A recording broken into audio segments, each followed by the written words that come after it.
So I wanted to do something that I thought it's always something I've wanted to do, which is invite my students to come on the podcast. And so on our recap today, I invited Xavier and Arleny to join me in this conversation. These are actually students from my social media class. So they have been on the back end creating the social media posts throughout this entire podcast season. And I know it's meant something to both of you. Actually, let me let you speak for yourselves.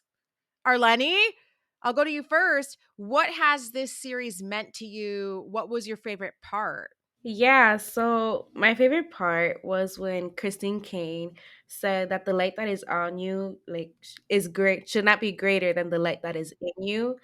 And I really like that because sometimes we get caught up in the fame, caught up in how people see what God has done for us, and we're like showing it off, and like we're trying to be all big and wow. But we need to remember that, God is within us, and we kind of sometimes forget that God made that purpose for us. He put us in that space. He gave us that light.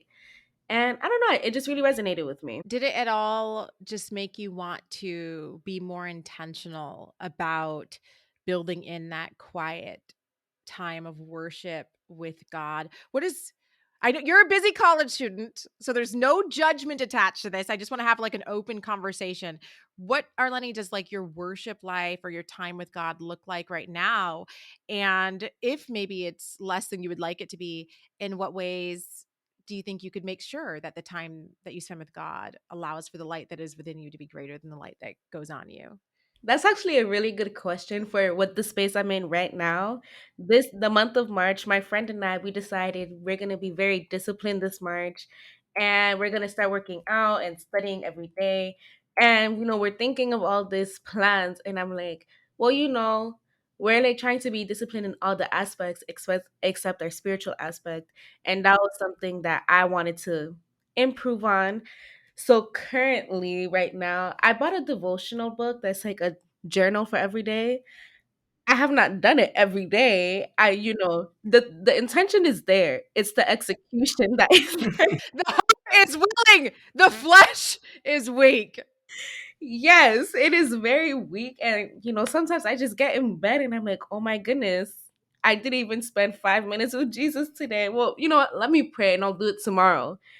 And tomorrow comes and the same thing happens. So right now I'm trying to be more disciplined in the aspect of at least setting up a routine to do a devotional every day with God at the very least, even if it's just 5 minutes, because right now I'm at zero.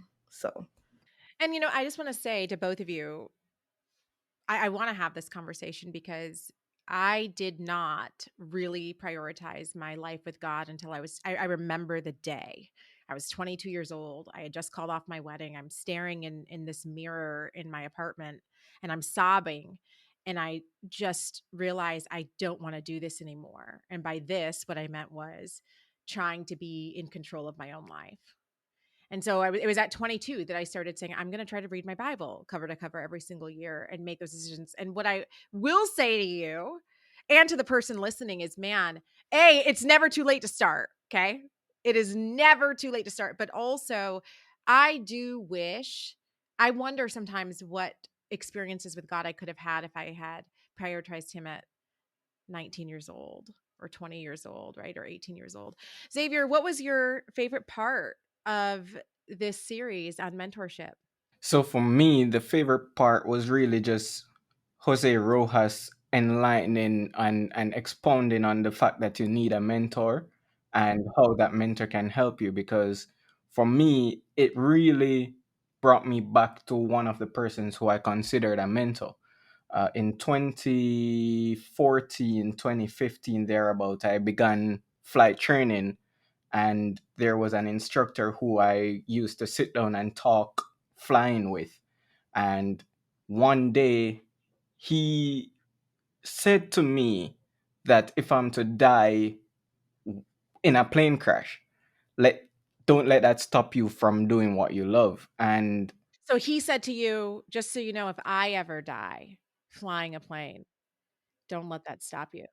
yeah, don't and the reason he said that is because he realized that I was really passionate about flying. Nothing was really going to stop me from flying. And it was somewhat him speaking over my life and also over his life, if that sounds weird. Because in 2016, he died in a plane crash. And that is when my life really took a turn because I was going to university studying computer science. And I was not really one that could see that as a job for myself. I could not see myself working in that field. But once he died in that plane crash, I was really like, I'm going to focus on aviation, and however God wants me to go and take me there, let it be done. You know what I love even about you saying that, Xavier, is you've made this connection that I think it's honestly really hard for people to make, which is God bringing you into aviation. Okay. And here's why I'm saying this. I think in general, and either of you can comment on this, in general, as Christians, we tend to believe that if God is calling me to something, it's like only ministry. I have to be a pastor. I have to be leading Bible studies or doing some type of ministry actively in a church setting in order for it to be the call of God. And so I'm fascinated to hear from you that for you, aviation is part of that call. Can you speak to that a little bit more at all? Yeah, that's something that I really was thinking about because every time somebody says, "Oh, God has a calling on my life. He wants me to go into ministry, this, that, and the third," and I'm like, "Well, are you sure?" Because God not only, I mean, in the Bible, we read that God, He didn't only use pastors, He gave some teachers, He gave some prophets, He gave some, all of those things. And so for me, I really sat and prayed about it because when the accident happened, it was close to finals time. This was like my third year of college. I was about to graduate in a year and a half, and it was like, well, do you really want me to go and fly a plane?